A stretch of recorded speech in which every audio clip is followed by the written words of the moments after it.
A very good morning to all of you students. Students, ਅੱਜ ਦਾ ਜਿਹੜਾ ਸਾਡਾ topic ਹੈ that is common potential। ਤਾਂ ਬਹੁਤ ਇੰਪੋਰਟੈਂਟ ਟੌਪਿਕ ਇਸ common potential ਦੇ ਬੇਸ ਤੇ ਅਸੀਂ ਨੈਕਸਟ ਕਰਾਂਗੇ energy lost। Is there any loss of energy during sharing the potential? ਠੀਕ ਹੈ। ਹੁਣ common potential ਕੀ ਹੈ? देखो मान लो साढ़े को दो कैपेसिटर है, एक की कैपेसिटी C1 दूसरे की capacity C2।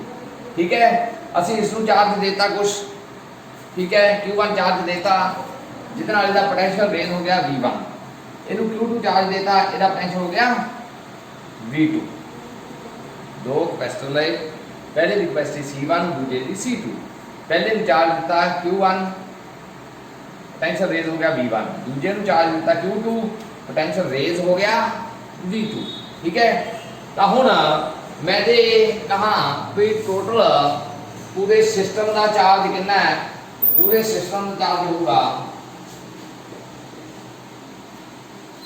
Q1 plus Q2। ठीक है, पहले का charge C1 into V1, Q बराबर CV एक्सप्रेशन यूज कर रहा है मैं। पहले का चार्ज दूसरे का चार्ज C2 V2। तो जो मैं ये आपस में कनैक्ट नहीं किए हुए, जे मैं पूरे सिस्टम का टोटल चार्ज देखा तो Q1 प्लस Q2, Q1 की वैल्यू भरती। ठीक है जी, तो सारे को आ गया। हुण मान लो मैं ये कनैक्ट करते पैरेलली, पैरेलल कनैक्शन बनाता दोहां कैपेसिटर दे विच। हुण जिसते चार्ज घट है, जिसते चार्ज घट है उस वाला चार्ज फ्लो होना शुरू हो जाएगा उस कैपेसिटर को जिसते चार्ज ज्यादा है। मान लो इससे चार्ज ज्यादा Q2 ज्यादा है, लेट अस सपोज Q2 ज्यादा है Q1 नालों, इससे चार्ज ज्यादा है इससे घट है, तो चार्ज इधर जाना शुरू हो जाएगा। इस कैपेसिटर C1 वाला चार्ज फ्लो होना शुरू कदों तक फ्लो करूंगा? देखो चार्ज ज्यादा बढ़ी जा रहा है, पोटेंशियल बढ़ी जाना। चार्ज कदों तक फ्लो करूंगा? जदों तक दोहां दा पोटेंशियल बराबर नहीं हो जाता, कॉमन नहीं हो जाता। हुण एक कंडीशन आ गई जिथे दोहां दा पोटेंशियल बराबर हो गया, उदों फिर चार्ज फ्लो होना बंद हो जाएगा।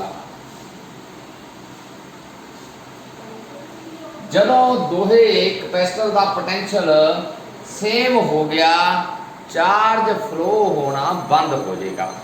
चार्ज फ्लो कदों करता? जदों पोटेंशियल डिफरेंस होता है।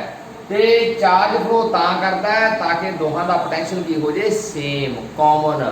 इसे पोटेंशियल नूं कह दिंदे आ, इसे सेम पोटेंशियल नूं कह दिंदे आ कॉमन पोटेंशियल। ठीक है, तो कॉमन पोटेंशियल की है?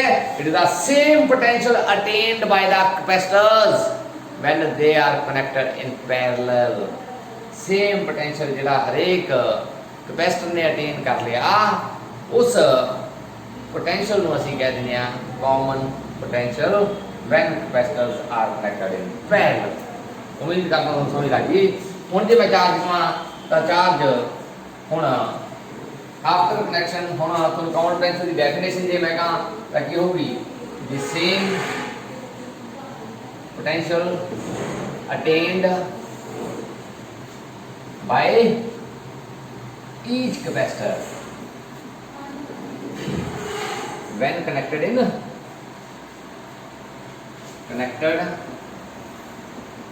parallel। जब ਅਸੀਂ पैरेलल कनेक्ट करते हैं जो सेम पोटेंशियल गेन हो गया, दैट इज कॉमन पोटेंशियल। ये तो बिफोर कनेक्शन सी चार्ज, बिफोर कनेक्शन जब ਅਸੀਂ कनेक्ट नहीं किए उदों जो चार्ज सी वो total A C. After connection charge की होगा, पहले तो चार्ज की गल करिए Q1 है जिहड़ा वो भी होगा C1 into V, potential same हो गया V हो गया। देखो तो दूजे का charge C2 into V। Total charge की गल करिए after connection C1 V plus C2 V। देखो जो कनेक्ट नहीं किए पहले का चार्ज है कैलकुलेट किया C1 V1, दूजे का C2 V2। कनेक्ट करने के बाद पोटेंशियल सेम हो गया। देखो ये भी V हो गया, ये भी V हो गया, ये कॉमन पोटेंशियल हो गया, तय हो गया। हुण देखो चार्ज ना तो खत्म होया ना ही पैदा होया, चार्ज सिर्फ ट्रांसफर होया from one capacitor to another capacitor. तो दोहे सिस्टम का टोटल चार्ज तो उन्ना ही है। मान लो जो पहले इतने ज़्यादा सी, इतने घट सी, ठीक है। तो जोड़ कितना है, मान लो इतने 3 कूलम सी, इतने 7 कूलम सी कनैक्शन तो पहला, ठीक है। तो जोड़ कितना हो गया, दोहां का 3 + 7 10 कूलम। कनैक्शन करने तो बाद कॉमन पोटेंशियल की बन जूगा, शेयर हो गया 4 5 5 आ गया दोवां ते। तो फिर जोड़ कितना हो गया, 5 + 5 10। तो टोटल चार्ज सिस्टम का की रहिंदा है, कंजर्व रहिंदा है, सेम रहिंदा है। चार्ज ना तो खत्म होंदा है ना ही पैदा होंदा है। It always transfer from one body to another body. तो ये हमेशा ट्रांसफर होंदा है। तो चार्ज की है बराबर, तो दो चार्ज बराबर है, कहने का मतलब आफ्टर कनैक्शन तो बिफोर कनैक्शन चार्ज सेम रहना है। इतों मैं कॉमन पोटेंशियल कढ़ना, V कढ़ना कॉमन,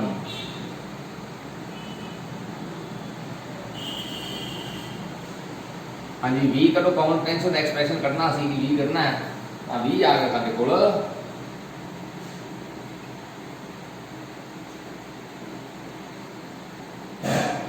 लो जी ये आ गया कॉमन पोटेंशियल, ठीक है जी।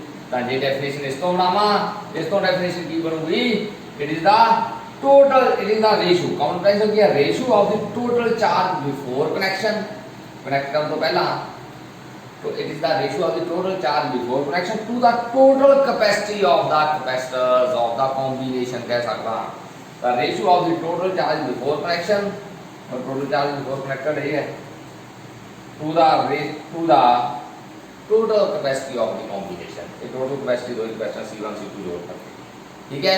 उम्मीद करता हूं कॉमन पोटेंशियल क्लियर होया। इस तो अगे आप चलते हैं कि जदों इन्होंने आपस में चार्ज शेयर किया, पोटेंशियल शेयर किया, की एनर्जी का लॉस होया, is there any loss of energy और एनी गेन ऑफ एनर्जी। अब एनर्जी आप देखना है भी एनर्जी हम लॉस हुई है कि गेन हुई है, ठीक है, इस प्रोसैस के दौरान। तो सू पता कि लगूगा, आप पहला energy before connection find out कर लेंगे। मान लो पहला कनैक्शन, पहला जो बिफोर कनैक्शन जो कनैक्ट नहीं किए उदों एनर्जी सिस्टम की पूरी एनर्जी 10 जूल है। जो कनैक्ट करते पैरेलल फिर एनर्जी कैलकुलेट करूँगा, जे वो एनर्जी आ गई 8 जूल, फिर लॉस होया कि गेन। कनैक्शन तो पहला कितनी है 10, कनैक्ट करने तो बाद कितनी रही सिस्टम की एनर्जी 8, की होया लॉस की गेन, यस लॉस होया। तो कहने का मतलब जे मेरे को कनैक्शन तो पहला एनर्जी का एक्सप्रैशन जो आऊगा वो, ठीक है जी, कनैक्ट करने तो बाद वाली एनर्जी तो ज़्यादा आया तो मैं कहूँगा एनर्जी लॉस होया, ठीक है। मीन मैं कनैक्शन तो पहला की एनर्जी फाइंड आउट करूँगा सिस्टम की, फिर कनैक्ट करने तो बाद की एनर्जी फाइंड आउट करूँगा, फिर डिफरेंस करूँगा। जे तो पहला वाली एनर्जी तो बाद वाली एनर्जी पॉजिटिव आ गई, इसका मतलब लॉस होया, डिफरेंस करके देखूंगा, ठीक है।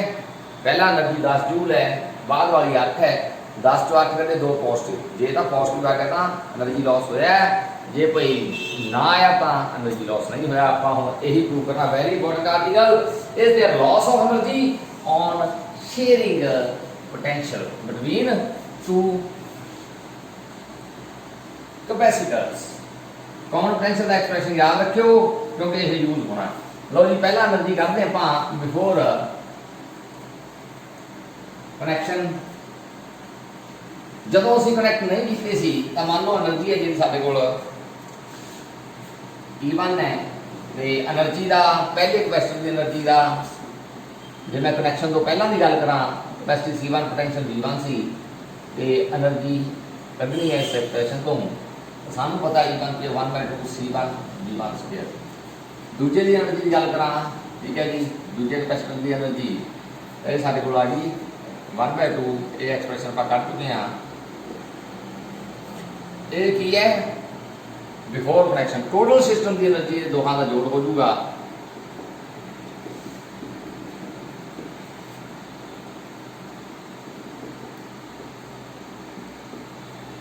हाँ जी, आफ्टर कनेक्शन। तो after connecting parallelly, parallel connect करने के बाद टोटल एनर्जी सिस्टम की ई डैश मान लो वो नहीं होगी 1/2 पहले की कैपेसिटी C1 पहले की, पोटेंशियल कनेक्शन करने के बाद पोटेंशियल V रह जाना दोनों का ही, दूजे की 1/2।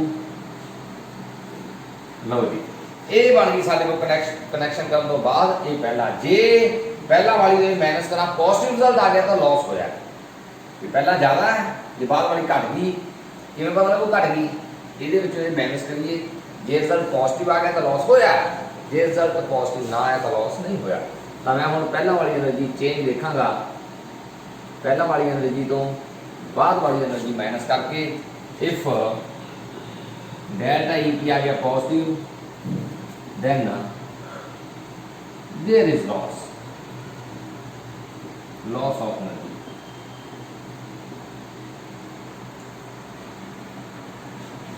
तो जे पाई थी हम कैलकुलेट करना है E minus E dash calculate करना, ठीक है जी। तो E की है साडे कोल पहली energy 1/2 C1 V1 square plus 1/2 C2 V2 square minus करना 1/2 V स्क्वायर कॉमन कर लीजिए तो केवल 1/2 C1 प्लस ये दोनों जो मैं की करें ये V स्क्वायर कॉमन रखा है मतलब 1/2 V square common C1 plus. लो जी ये हम सॉल्व करना आप तो सॉल्व करते हैं, सारे जो 1/2 कॉमन कर सकता मैं, बच रहेगा C1 V1 square minus C2 V2 square sorry plus minus C1 C2 V square. लो जी इतों तक उम्मीद करता किसी को कोई प्रॉब्लम नहीं होगी। मैं की करा 1/2 कॉमन कर लिया बस, ये 3 टर्म रहेगी हर कॉन्सेप्ट, ठीक है। हुण मैं की करना V की वैल्यू भर दो, कॉमन डिफरेंस की वैल्यू तुसी फाइंड आउट कर चुके हो, V की वैल्यू भरनी है आपां, वो तुहानूं पता है V की वैल्यू की है। हाँ जी V की वैल्यू पुट करते हैं, सॉल्व करते हैं एक्सप्रैशन नूं, देखते हैं एक्सप्रैशन जिहड़ा वो पॉजिटिव आता है कि नहीं, जे पॉजिटिव आ गया तो लॉस ऑफ एनर्जी होगा। 1/2 कॉमन कढ़िया होया आपां C1 V1 स्क्वायर माइनस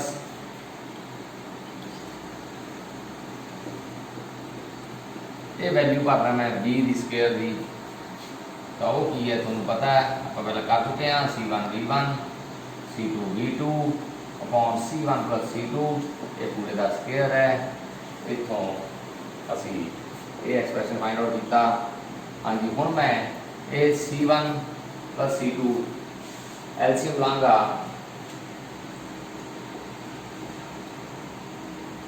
तो फिलहाल आप इसनूं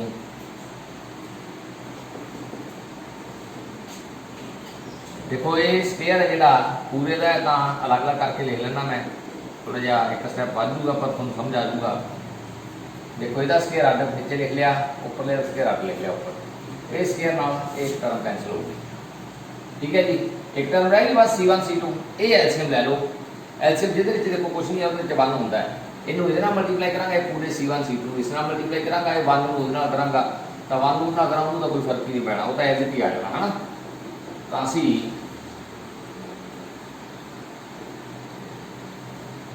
ये पूरी टर्म नूं इस नाल मल्टीप्लाई करनी है, क्योंकि मैं एलसीएम की ले रहा C1 C2 में एलसीएम ले रहा, ये टर्म एज इट ही आ जाऊगी।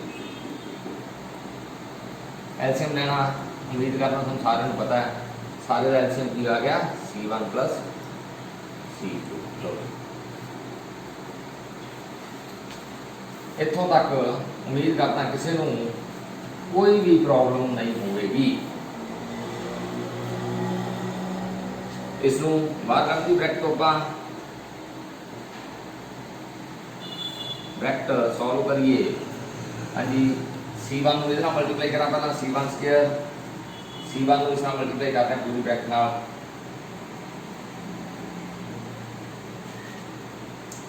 फिर C2 मल्टीप्लाई करांगा, C2 इस मल्टीप्लाई करा हूँ, इतने फार्मूला लाऊंगा A प्लस B का होल स्क्वायर, ताकि फार्मूला होगा माइनस है बाहर सारे साइन चेंज कर दूंगा, minus C1 square V1 square करके A square plus B square plus जे बाहर माइनस है करके सारे साइन चेंज, माइनस 2AB